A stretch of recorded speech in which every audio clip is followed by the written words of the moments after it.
hari raya orang Nasrani, perayaan-perayaan mereka, hari-hari besar mereka, Natal, Tahun Baru, Valentine.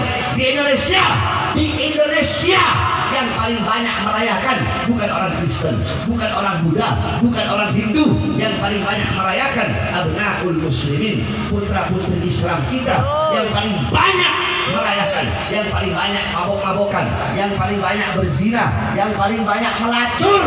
Bukan orang-orang kafir, bukan Kristen, bukan Buddha, bukan Hindu, tetapi abnaul muslimin, putra-putri Islam kita yang paling banyak rusak karena kita sebagai orang tua lalai dalam mendidik anak-anak kita dengan pendidikan baginda Nabi besar Muhammad SAW. Mereka mengikuti budaya orang Barat, orang-orang Barat homo, anak-anak kita ikuti. Mereka ikuti homo. Orang-orang Barat lesbi, mereka ikuti lesbi. Saudara-saudara, saya mendengar kabar di Garut udah ada sekitar 10.000 lebih LGBT yang ada di Garut, saudara-saudara. Kenapa?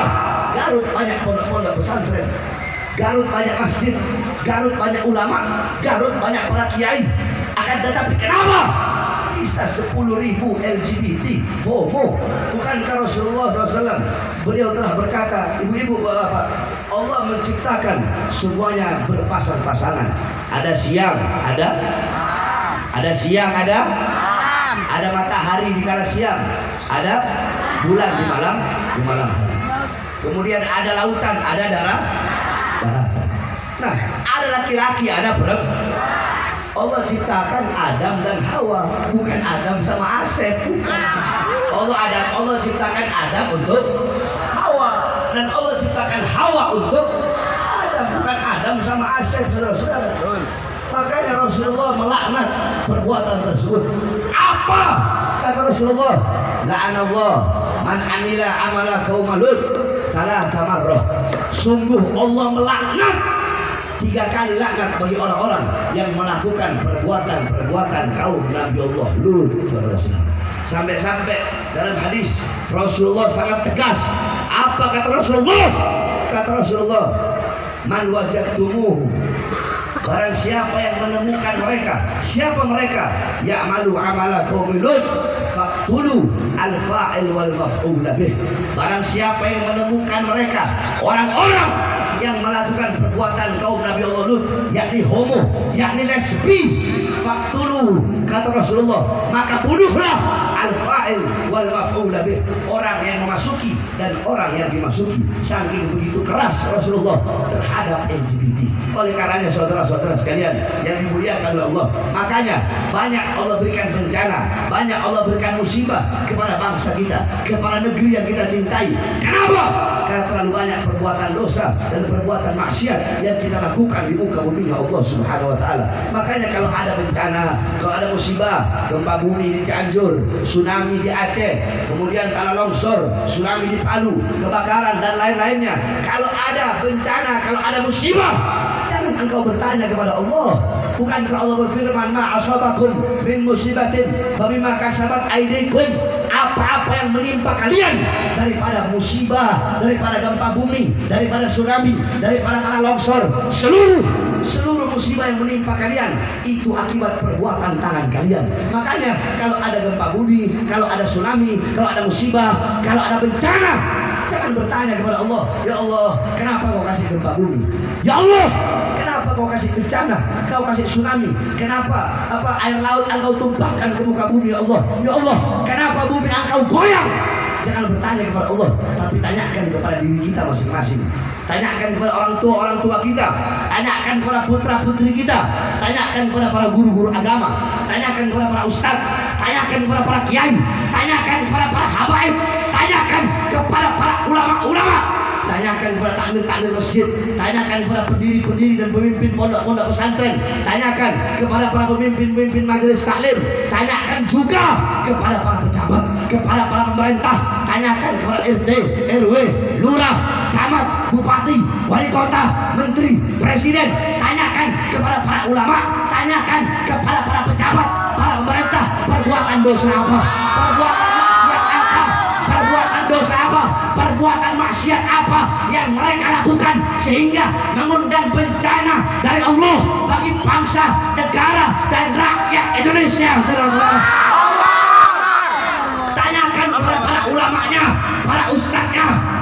kiainya, para habibnya, tanya sama para ulama, maksiat apa yang mereka lakukan, ketaatan apa yang mereka tinggalkan.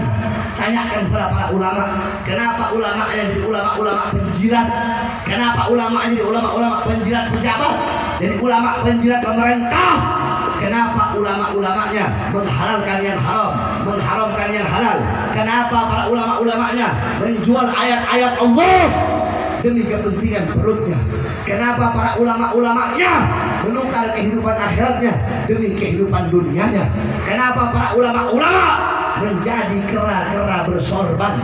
Tanyakan kepada para pejabat, tanyakan kepada para pemerintah, tanyakan berapa banyak maksiat yang mereka lakukan, berapa banyak harta rakyat yang mereka korupsi, berapa banyak uang rakyat yang mereka curi. Kenapa keadilan tidak mereka tegakkan, sehingga perkara itulah yang mengundang bencana dan musibah dari Allah bagi seluruh bangsa dan rakyat Indonesia. Oleh karenanya saudara-saudara, saya wasiatkan kepada kalian, para pemuda-pemudi Islam, tegakkan kebenaran, tegakkan keadilan. Jangan pernah tunduk kepada kezaliman, jangan pernah tunduk kepada kemungkaran, jangan pernah tunduk kepada kemaksiatan, jangan pernah tunduk kepada ketidakadilan. Saudara-saudara, bapak-bapak, ibu-ibu, saya berkali-kali keluar masuk penjara. 2009 saya di penjara, 2010 di penjara, 2011 di penjara, 2012 di penjara, 2018 di penjara, 2020 keluar, baru 2 hari masuk lagi di bawah Nusa Kambangan. 2021 bebas, baru 1 bulan masuk lagi. Kemarin di Bandung, Pulau Jawa Barat 7 bulan, baru bebas. Saya baru bebas sekitar 3-4 bulan yang lalu. Saudara-saudara, kenapa saya keluar masuk penjara? Bahkan tahun 2018 saya masuk, 2020 saya keluar, ibu-ibu, baru 2 hari. Baru 2 hari saya bebas, saya udah masuk, dibawa ke Nusa Kambangan sana.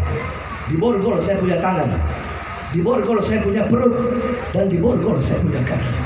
Pertanyaannya, di borgol tangan saya, di borgol perut saya, di borgol kaki saya, apakah saya seorang penjahat besar? Apakah saya seorang bandar narkoba? Apakah saya seorang pelacur? Apakah saya makan uang rakyat? Tidak.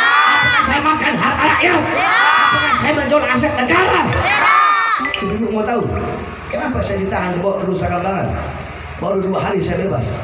Katanya ceramah saya provokasi. Katanya ceramah saya ceramah yang meresahkan masyarakat. Pertanyaannya, apa isi ceramah saya yang katanya meresahkan masyarakat? Pertanyaannya, apa isi ceramah saya yang katanya memprovokasi? Ibu mau tahu apa isi ceramah saya yang menyebabkan saya 2 hari bebas langsung ditahan lagi? Saya sampaikan kepada kalian apa isi ceramah saya. Saya baru bebas siang saya bebas. Habis maghrib langsung saya ceramah. Padahal saya tahu kalau saya ceramah risikonya saya bakal ditahan lagi, saya bakal dipenjara. Tetapi saya telan itu risiko mentah-mentah. Apa isi ceramah saya? Waktu itu lagi awal-awal corona, awal-awal covid, semua lagi PSBB.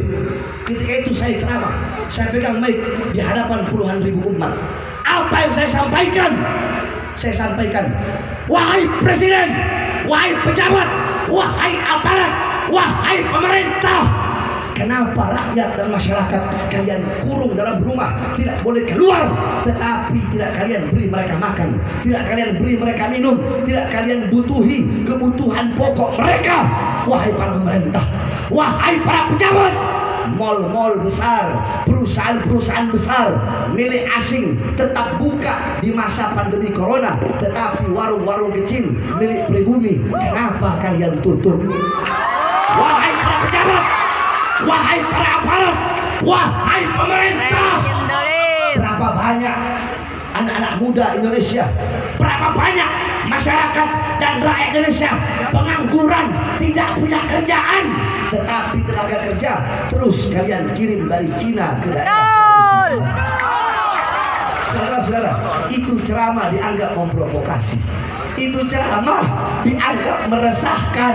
Saya tanya, masuk akal apa tidak? Tidak. Ceramah itu dianggap meresahkan, masuk akal tidak? Tidak. Saya tanya, di sini masyarakat semua, masyarakat kan, rakyat kan? Saya tanya, wahai masyarakat yang di sini, wahai rakyat yang di sini, ceramah tadi saya itu Siapa yang saya bela? Diri saya atau rakyat? Siapa yang saya bela? Siapa yang saya bela? Siapa yang saya bela? Yang saya bela rakyat yang susah, rakyat yang menderita, rakyat yang kelaparan, rakyat yang menderita. Saudara-saudara, Habib Smith bersumpah demi Allah, di penjara hanyalah risiko yang kecil.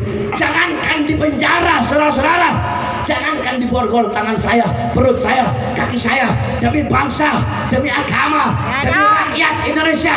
Jangankan hanya di penjara, nyawa saya, jiwa saya, darah saya murah. Saya tidak akan pernah kapok, saya tidak akan pernah capek, saya tidak akan pernah lelah untuk menyampaikan kebenaran dan menegakkan keadilan. Walaupun lidah saya harus dipotong, walaupun saya harus diracun, walaupun saya harus mati terbunuh, tidak ada masalah, saudara-saudara. Kami para habaib, kami para anak cucu Rasulullah, jiwa kami adalah jiwa pejuang. Dalam tubuh kami mengalir darah-darah kesucian, darah-darah para pejuang, darah-darah pemberani mengalir dalam tubuh kami. Kakek-kakek kami sudah biasa dibunuh, saudara-saudara. Kami punya kakek Sayyidina Ali bin Abi Thalib, beliau mati dibunuh, ditikam dari belakang ketika beliau sedang sholat, wafat terbunuh. Kami punya kakek Sayyidina Hasan, mati diracun sampai isi perutnya keluar dari mulutnya. Kami punya kakek Sayyidina Husain, dipenggal kepalanya, terpisah kepala dengan jasadnya. Kenapa beliau-beliau mati? Kenapa kakek-kakek kami dibunuh? Karena beliau-beliau yang berada di barisan paling depan untuk melawan kezaliman para pemerintah, saudara-saudara.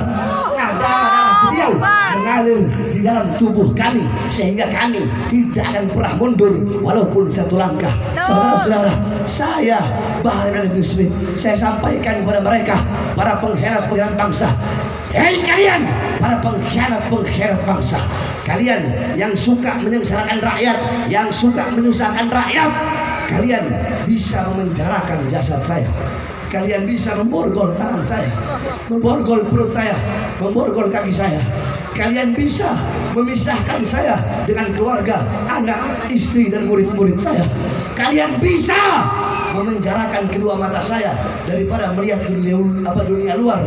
Demi Allah, kalian bisa penjarakan jasad saya, kalian bisa penjarakan badan saya, tetapi suara-suara kebenaran, suara-suara keadilan yang saya sampaikan demi Allah tidak akan pernah bisa kalian bungkam dan kalian padamkan serta kalian penjarakan sampai kalian para pemuda-pemudi Islam, kalian adalah penerus bangsa, kalian adalah generasi-generasi ke depan. Baik buruknya bangsa, selamat atau tidaknya negara ke depan berada di tangan kalian, wahai para pemuda-pemudi Islam. Maka jadilah kalian pemuda-pemudi yang berani. Ini pondok pesantren, kalian para santri adalah benteng Ahlus Sunnah wal Jamaah. Para santri-santri salaf adalah benteng akidah, benteng Asy'ari Maturidi, benteng mazhab Syafi'i. Kalian para santri-santri salaf, kalian adalah benteng NKRI, kalian adalah benteng bangsa, benteng merah putih, benteng Pancasila, benteng rakyat Indonesia. Oleh karenanya kalian para santri-santri salaf tidak boleh memiliki mental tempe, tidak boleh memiliki mental kerupuk yang kena air langsung melempem. Kalian harus punya mental baja. Jangan pernah tunduk kepada kesoliman dari manapun datangnya kesoliman itu.